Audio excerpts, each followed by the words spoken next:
All right, so welcome again. It's time to get started. My name's Annabelle Munson. Welcome back to those of you who are joining again, and welcome to all of our new attendees. I'm your host and moderator. All right, let's get on to the agenda. I want to welcome back Christine Van Backus, Senior Account Manager and COVID Ops Expert. She's going to provide our global regional review, as always, including new restrictions that have come up worldwide, the latest on vaccine passports, plus a few key tips she's collected from trip support teams that she wanted to share with you for this season. Next, we're going to get a preliminary look at the Mediterranean peak season that's coming up soon. That's going to come from Lorena Carraro, our Senior Director for Southern Europe and the Middle East, as well as she as the Managing Director for our Universal Aviation Italy location, and Andrea Sabaccia, Operations Manager with our Italy office. Welcome to both of them. They're going to share how to prepare for ops into the Mediterranean, since it's expected to have a very compressed planning timeline compared to the usual, and clearly are going to be competing operating demands between general and commercial operators. So we also have Adam Hartley and Laura Everington joining us again with our Global Regulatory Services team. They're going to provide what's news for the US, Canada, and Mexico on the regulatory front. And we're going to wrap up our planned programming with our guest, Eric Rodriguez, Program Manager for the General Aviation Office of USCBP. He will provide a firsthand look into what's new and notable at the agency impacting your operations. And like I mentioned, we're going to close out the day with your questions as usual. So let's go ahead and get started. Christine, welcome back. Spotlight you for everyone. Let's go ahead and kick off with a look at the Caribbean. So for the Caribbean, things have remained relatively stable, so we don't have a lot of changes. The one thing to note here, of course, it's non-COVID related, is for the island of St. Vincent and Grenadines. The volcano has erupted again, so a lot of the airports in the surrounding areas may be affected from the ash. Got it. All right, then what about Central and South America? Both of these regions have, of course, remained stable. The one thing to note here is Ecuador. Of course, they do permit all persons into the country. Persons from Brazil will have to quarantine, but the key note to mention here is that if you do have your COVID vaccination, you can now forego the COVID testing for entry. Good to note. All right, let's move on for the latest on Europe, Middle East, and Africa. So for Europe, things have tightened, of course, a bit more, and that's because of the increased number of COVID cases. Essential business is still possible, though you may have to change your schedule around. The one thing to note here is that a lot of these countries, because there's been a lot of traffic into and out of the region, they are requiring potentially additional steps. A good example of this is the Netherlands, Switzerland, and Belgium. All three countries require diplomatic approval to go into those countries for essential business. Now, on the other side, we have Iceland.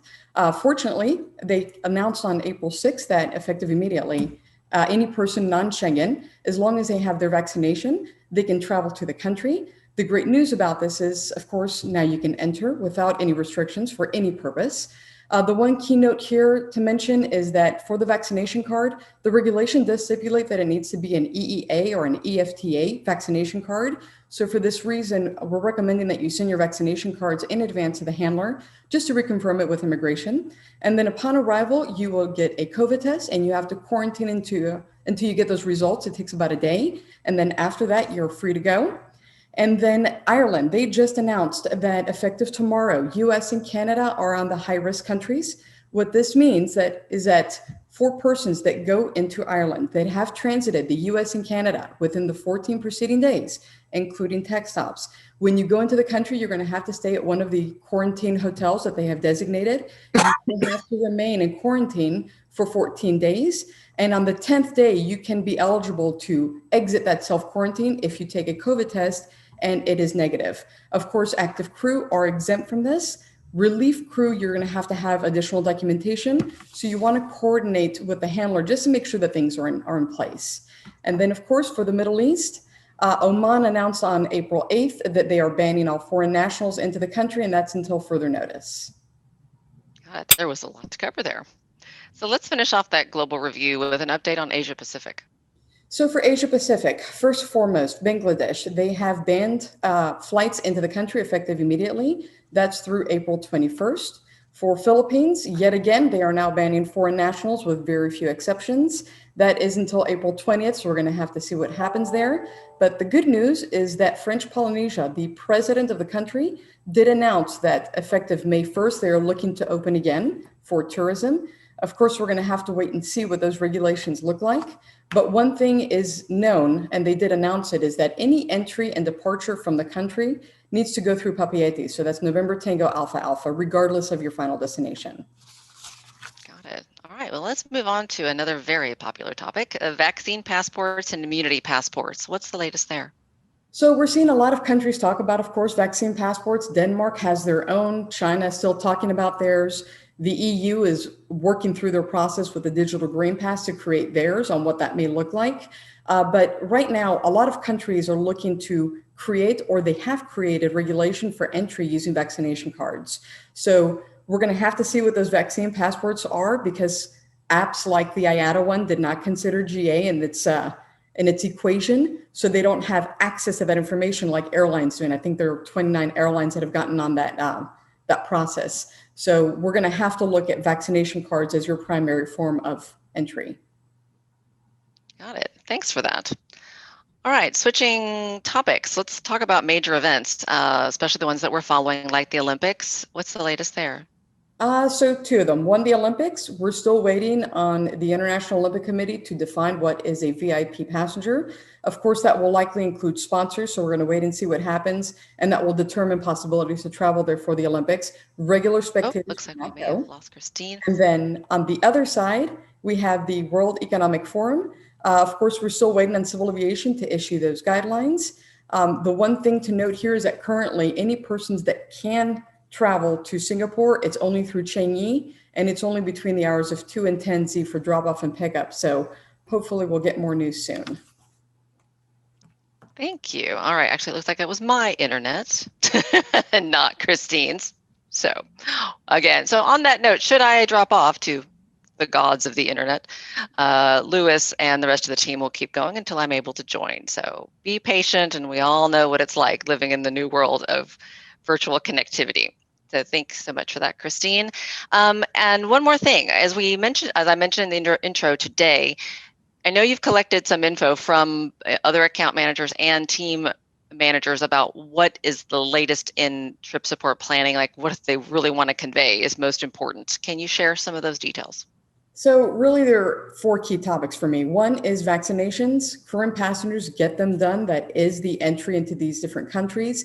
And the ones that don't have those, they will become that standard for entry. So that's one thing there. The second thing is going to be for high traffic events. We have a lot of people that haven't traveled, but are looking to travel to either high traffic events or high travel destinations, like the Med for the summer. So if your passengers have any inkling on possibilities of traveling to those destinations, get your request in now. A lot of these locations have very limited parking, and of course it's first come, first serve. So the sooner you get that in, we can go ahead and put you on a wait list, especially for the Med, to be able to request that when that comes in.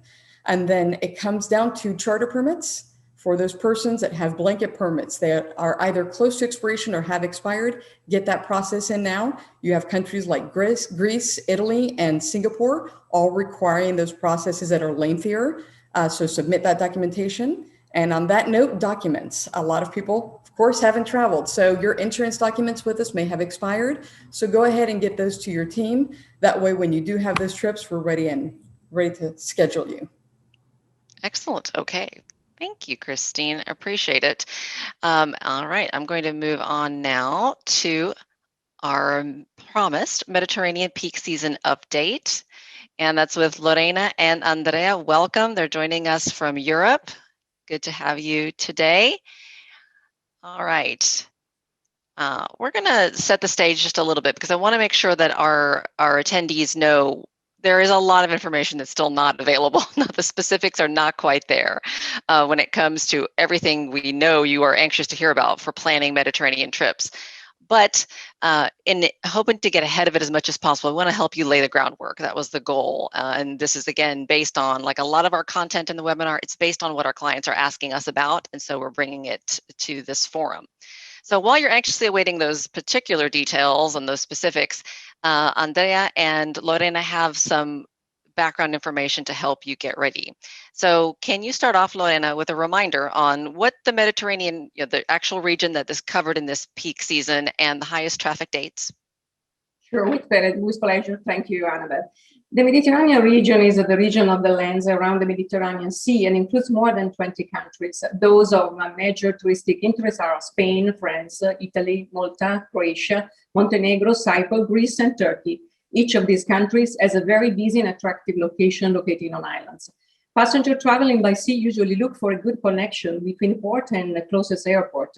Normally, the travel season starts in June, but the peak is from July till middle of September. Excellent. So, what are some of the big challenges for general aviation flights in the region during this period? The peak season usually brings a challenge to general aviation and business aviation flights. Especially in airport with the airline congestion, we face a lack of parking availability, not only for overnight, but also for a quick turn operation to drop off and pick up passengers. Many locations in this region don't have airports with dedicated terminal and facilities to general aviation flights. This notable lack of space leads to the need for multiple legs in order to park aircraft. Excellent. So, what's the impact you expect from COVID in the region? Both, I know you're dealing with it now, of course, but then really as we get into the peak season. Yeah, due to COVID, the scenario is even more complicated than the past, and it brings more challenges. There are additional requirements for passenger and crew. Airport operation hours are limited. Some airports have reduced capacities. Airport operator and handlers are still returning to normal safety and quality standards after months of very low traffic and closure. Even single mission needs more attention and specific assessment in order to evaluate possible options. That's why it's very important to use a reliable trip support provider with a strong expertise and deep knowledge of this area. Thank you, Lorena. So, Andrea, how have you and the team at Universal Aviation been preparing for this year's peak season? And I know you've had a lot to prepare for and deal with up until now with the changes for COVID, and now a peak season probably like no other you've faced in recent history. Yes, hello everyone. Universal Aviation has had a well-established presence for a long time in the Mediterranean area. And in the last year, we had experience of most of COVID-related issues that may arise. Our team coordinates directly with the customer, the trip support provider, and with all the regional offices network to stay on top of changes and to be ready to respond. We have also been doing a lot of training on new processes and procedures, and we understood as an organization that the top priority for passengers and crew is to have the quickest transit possible at the airport. So we ensure that all activities are based on this principle. Got it. Thank you, Andrea. And any specific services you want to highlight that may need special attention now, again, since there is this waiting period until the specifics come out? Yes, attention needs to be addressed to regulatory compliance, to problems related to airport alternates for parking purpose, as Lorena mentioned earlier, to the organization of multiple stops in a short time frame, to the choice of a reliable ground handler, to transportation arrangements with a well-grounded company. All tasks that were important before and now in the COVID era are extremely delicate and complex to work on behind the scene. Thank you. And so really it comes down to, I'd like, if you can, to share what advice do you have for operators for planning travel into the Med this season? I would start with two simple words: plan ahead. In fact, we strongly suggest to plan as ahead as possible, submitting an initial tentative schedule month or at least weeks ahead. There are many airports in the region that accept parking requests only 10-14 days before operations and confirms parking PPR only a few days before. So it's important in order to have a confirmed plan B in another location, which could avoid, of course, the trip cancellation in case of issues. We also recommend to make sure that all permits, such as overflight and charter permits, are confirmed, as Christine said before. And we also suggest to carefully review NOTAMs, as they may have changed a lot in the recent past, and take nothing for granted. True, we're seeing that across the world, but definitely in this congested region. So based on the information you're seeing now, if you can pretend to look into the future based on the best info that you have and kind of the trends you've seen and what the expectations are with rumors on the ground, when do you think the Mediterranean will be open to tourists? And specifically, we've had a lot of inquiry for US-based travelers. And what do you expect that tourist experience or visitor experience to be like on the ground? Will cafes, museums, other main attractions be open? Do you expect restrictions? It's important to say that all Mediterranean countries rely on tourism as one of the most high-income activity, and therefore we expect to have openings starting from early mid-May. Currently, each country is behaving in a different way, so it's hard to say what to expect as a tourist experience. We know some hotels are already open and accepting reservations. Some countries have already bars and restaurants open with restricted opening time. Let's say that we rely on the fact that the hot season gives the chance to bar and restaurants to have tables and guests outdoor, which is also better in the sense of social distancing. Excellent. And when the Met opens, can you run through what you think the testing/vaccination card requirements may look like? We don't have a set of exact requirements yet, as there are a lot of projects under evaluation, but currently it's best to be prepared with vaccination history and proof, negative PCR tests, travel history for at least 2 weeks, and the country-specific passenger locator forms correctly filled in advance. We believe that these passenger locator forms will be mostly digital, and we know that the EU Commission is working on a single digital form valid for all European countries, so hopefully it will be implemented. Yes, we're all going to hope for, as the summer grows closer and closer, definitely a single or a simplified solution would be very welcome, I'm sure. Thank you both, Lorena, Andrea, such a pleasure. And if I could ask, I'm hoping that we can have you guys back, or at least one of you, for a quick update as we get to our May program, because some of these questions that I know all of our teams are getting may be answered, and that way you can provide an update. That would be wonderful. Thank you both. With All pleasure. right. So now I want to go ahead and hand off to our regulatory team, Adam and Laura. So, hey, Annabelle. Good afternoon, everybody. Thanks so much for the opportunity.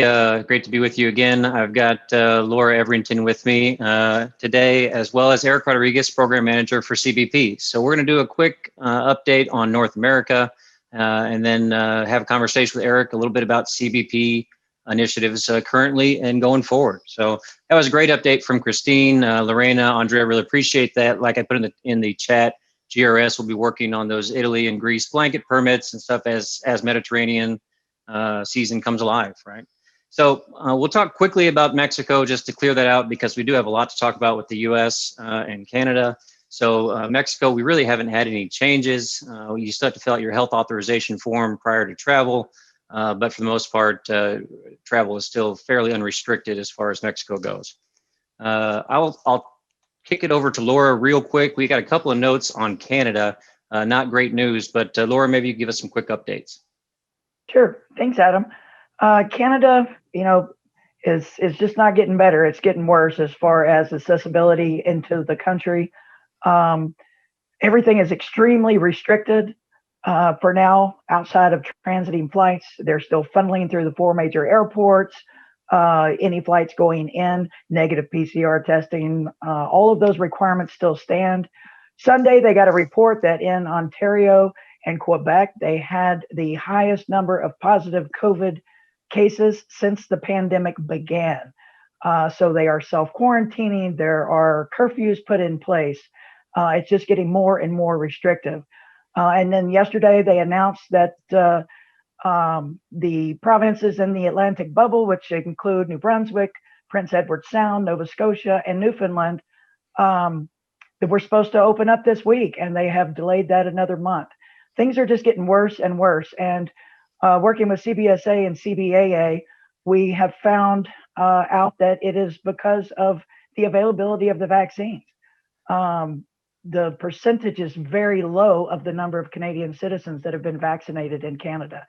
And the ones that have gone through their first round, they're looking at 4 to 5 months in order to obtain their second shot. So things are very, very restricted, very bad. And a lot of these places are just tightening even more and more each day.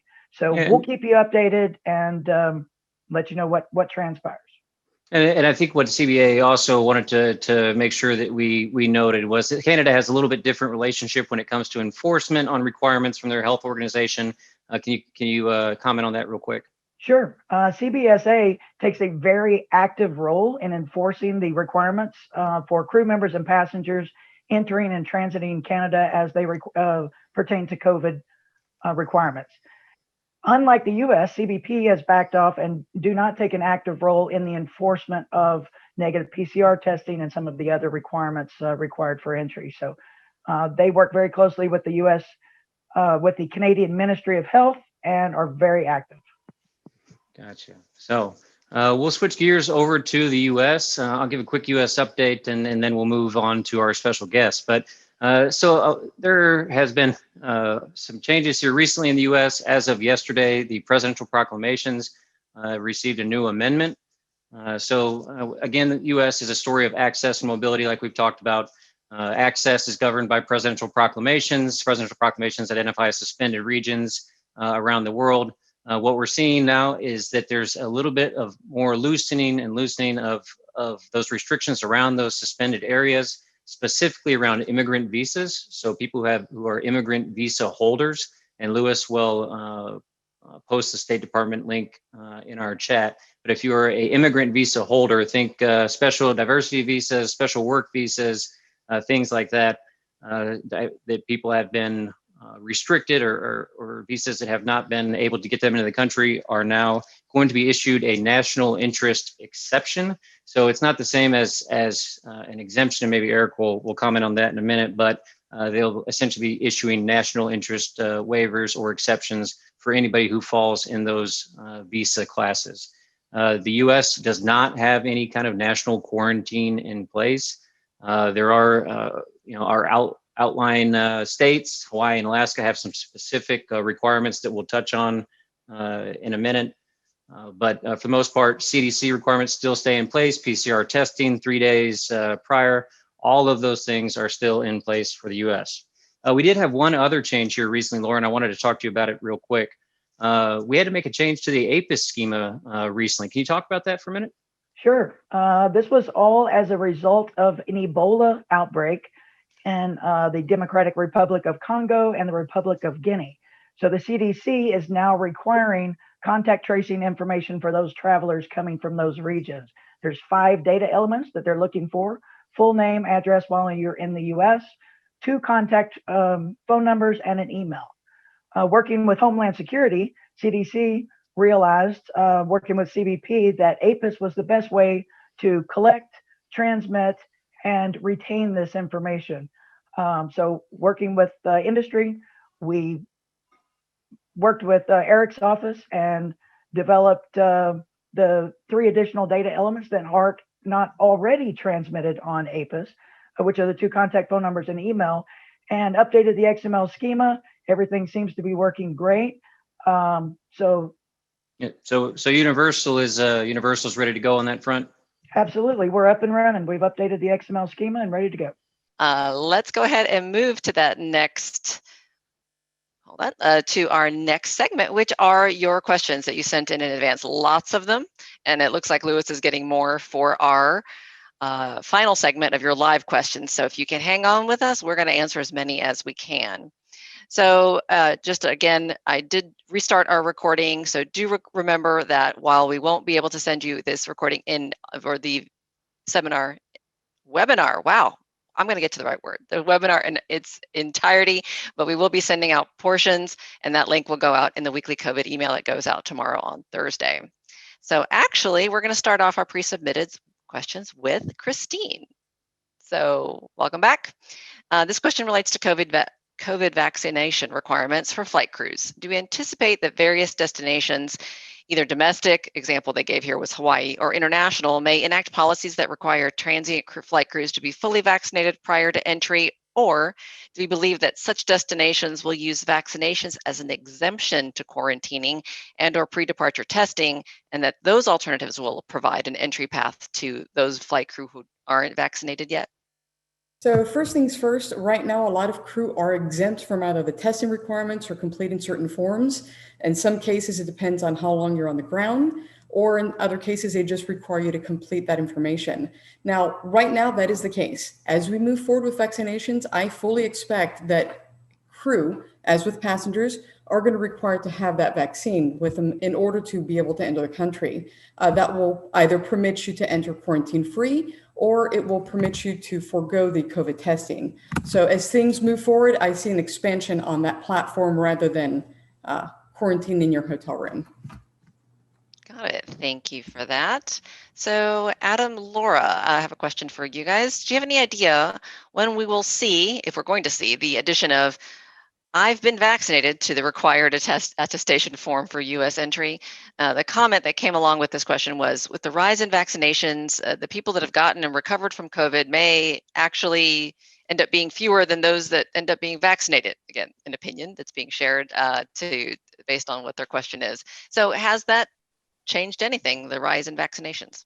Well, so we haven't seen anything official that's pushing us in that direction from the administration. In fact, the administration seems to be stepping back a little bit away from a vaccine passport as an acceptable means. So whether vaccine passport or vaccines being added to the attestation, we don't have anything formal from CDC saying that that kind of change is coming imminently, and we don't see push from the administration right now saying that is an imminent next step for the U.S. And in fact, on as far as local policy, you're seeing different executive orders from governors, which I don't know how this will or won't work, that are saying vaccine passports cannot be required within their states, which just goes to show that there is some political strife behind this issue as well.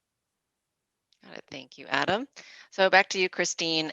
Any countries, this is the question, any countries within Europe requiring vaccinations for entry at this point as an absolute must-have? Well, as far as the EU is concerned, Iceland, of course, for non-Schengen persons that are looking to enter, the entry form is the vaccination itself. Other countries within the EU, it's not a requirement. There are some countries like Poland and Slovenia, though restricted to get in. If you're able to get in and have that vaccination, you can forego quarantine. So right now, what we're looking forward to in the next few weeks is what's referred to, and I know Lorena and Andrea touched on it, the digital green pass. With that, if approved, all countries throughout the region will be adopting it, and it will provide guidance for entry into the European Union using either vaccination or PCR testing, or of course, vaccine passports for countries that have that in place. So that's the way we're going to be going there. Got it. All right. So you also, Christine, may be able to clear something up. We got a question on Iceland. Iceland's the only country, this is a question that came in, not accepting Johnson & Johnson vaccine at the moment. Why not, if it's one of the three that the US and the EU have accepted under the emergency authorization? It's a great question. So Iceland does accept the J&J vaccination. What's known about the J&J, it's also known as the Janssen vaccination. So that one, along with the Pfizer, Moderna, and the AstraZeneca, are all permitted vaccines for entry. Got it. Okay, thank you. And Lewis, I think there's a link that you were going to drop in. Thank you for that, for more information on Iceland's requirements. So once again, Christine, still, I know you did touch on vaccine passports, and we've touched on it in a couple ways here as well. But can you provide some additional clarity on, is there anything specifically being planned or designated as a vaccine passport for crews specifically, and any idea on how that could be used? As of right now, I haven't seen any guidance that would lead me to believe that, but a lot of countries are wanting this. So a lot of questions are coming about, and Adam mentioned it too, is it going to be permitted or not to use a vaccine passport? The reason that a lot of these countries are wanting to go to this is because it's an electronic format, and a lot of countries will be able to quickly and easily determine if you have received the vaccination, when, what it was, and then gain entry that way, versus the vaccine card, or as I've seen even in the chat, just like using the yellow fever card, which determines if you can get in or not based on that immunization. But the electronic form is where they're going to, and that's just to streamline things. It's also going to cut down on time, is what a lot of these countries are wanting to do. Got it. Okay. Yet another one for you. What's the latest on Hawaii restrictions and quarantine requirements? Any changes there? So for Hawaii, everything remains the same for both domestic and the international as far as entry, though the CDC did update their guidelines on April 2nd, stipulating that persons that have received the vaccines don't need to do any testing for the intra-US travel. The state of Hawaii has stipulated that they will continue using the requirements for entry. So that's going to include completing the safe travel form. And of course, you'll need to get that PCR test 72 hours prior to your last departure point heading to Hawaii, and it needs to be one of their approved vendors. And you can find that information on their website. Great. Thank you, Lewis. Oops, right on top of it, dropping in URLs for more information. We're going to give Christine a second to catch her breath because Andrea, I have a question for you. And it is the following. So going back to that preview you just did on the Mediterranean season, I know you did touch on hotels briefly, but we have had a lot of incoming questions about that to our teams. When should operators start looking to book hotels? Are any open for reservations yet? Plan ahead is again the best suggestion. We know that many hotels are already open and accepting reservations for the summer season, so it's worth to try and start to book. All right, good advice. Back to planning ahead. All right, I think I have another question up here for Christine. We're going to go to that now. This one's looking for intel on Greece for an upcoming June flight. So right now, Greece has announced that by mid-May, they are looking to open to tourism. However, I think that's probably going to be delayed. There's still some confusion and or concern as far as where tourists will be able to go and if it's going to be restricted or not. I likely see that tourism by June will be up and running. So I think that for that time frame that they're recommending, they should be able to go. Thank you. And then regarding visas, Christine, the vaccine and resulting vaccine passport will eventually open many international destinations. By then, most crew members' visas required in the world will end up, a lot of them having expired. Do you feel the visa processes, which I know we've covered before, even in this webinar, have been very delayed, another impact of COVID. Do you feel that process is going to open up as well? Have you heard anything? So it's actually two, one being the passports itself, and there's a huge backlog as some of our guest speakers have mentioned in the past. So if you do have passports, even if it's in the coming months, go ahead and try to get that submission done now. As far as visas, a lot of visas that were valid were suspended worldwide due to the COVID restrictions. Some of those countries may look to, reapprove them. India is one of those examples that if it's for essential business, visas that you had could be, reactivated per se. But if they are expiring, look out with your visa provider or the person that's going to be arranging those visas for you on when that's going to happen, because the moment that switch will be flipped, people will be looking to get it in. So to get into that country. So you want to get that done as soon as possible. Got it. Thank you. And then Christine, since I have you as well, just for efficiency's sake, the updated list of countries accepting a vaccination card. We have a list on it and it is growing. Of course, we'll be posting that link in the chat where you can get a glimpse of it. Great, just wanted to call that out. And then I wanted to wrap up with our special guest, Andrea and Lorena, since this one's back to our Mediterranean focus, clients that are interested in getting their owners to Italy in June for a potential yacht trip. Any assistance for them there? Yes, yachting is one of the most popular and exciting experience for our passengers visiting the Med area. We really hope, and there are actually good chances, that in June, vaccinated tourists and or with a negative PCR test are free to join their yacht and enjoy the beautiful sea and landscapes. Excellent. Thank you, Andrea. So I think with that, we're going to go ahead and move to our live questions. So checking time, and just again, you hear this from me every time, but I know your time is valuable to all of our guests. So do know that we're going to send out the recording of all the portions that we are recording today in tomorrow's COVID Ops email. So if you have to drop off, cannot listen to any more question answers, even the ones that you put in, we will do our best to answer as many as possible and have that in the recording for you tomorrow. So moving on to that, Lewis, how does it look for you? Are you ready to start with a few questions? Yes, thanks, Annabelle. Let's just jump right in. So this is a kind of a long one. So question is, as the crew of a private operator, all of our pilots have been using B1/B2 visas. However, there have been some issues with private operators, Part 91 and crew visa requirements at Houston, as they have been asked to provide a C1/D visa, which, as I understand, is a requirement for crew of commercial operators. Can you please clarify what are the visa requirements for private Part 91 operators? And in case the correct visa is B1/B2, where can we find information on this in case we encounter a problem with CBP? We run into this quite often. I know you're talking about Houston specifically, but we've spoken to many crews around the U.S. and it's not all the time, but it does happen. But I think it has to do with some confusion in how the proclamations were written, and I believe that Eric and Adam touched on that earlier. But for crew of private aircraft, the need for a C-1D visa is absolutely not. They are only required for crew of commercial aircraft, charter aircraft, airlining pilots coming into the U.S. to pick up a charter flight to take it out. But for private non-revenue operations, a B1, B2 visa is all that's required. I think that's it. So I think we set a record today, probably our longest webinar yet. But Annabelle, I'll kick it back over to you. Thank you. Okay, so as we're wrapping up, and I thank everyone that hung on with us for all of this, but thank you for the very positive feedback. And hopefully, Eric, you've had a chance to look in the chat and see some of the thank yous coming your way, not only for being here today to answer some questions and share some info, but for your constant support and for the industry. So thank you again for taking the time out. And also thank you to Andrea and Lorena, our team members from Europe. This is, later in their day, and we truly appreciate them taking the time to give us these insights, and know that I'm hopefully going to call on you again, looking forward to May when some of these details get solidified so you can share it out.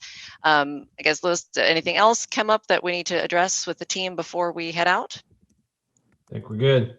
All right. Well, again, thanks everyone. Like I mentioned, we'll send out news about our update, our webinar meetup date coming up in May in a few weeks. Look forward to that. Of course, if some breaking news comes out, we may drop in a special edition of the webinar before that. But until then, a pleasure to see you all. Thanks for sharing your screens, and definitely send any questions as well as topics you'd like to see us cover or special guests you'd like for us to invite to that Operational Insights email. That's operationalinsight@univway.com. So a pleasure to have you all. Thank you. Take care, everyone. Bye-bye. Thank you. Bye-bye.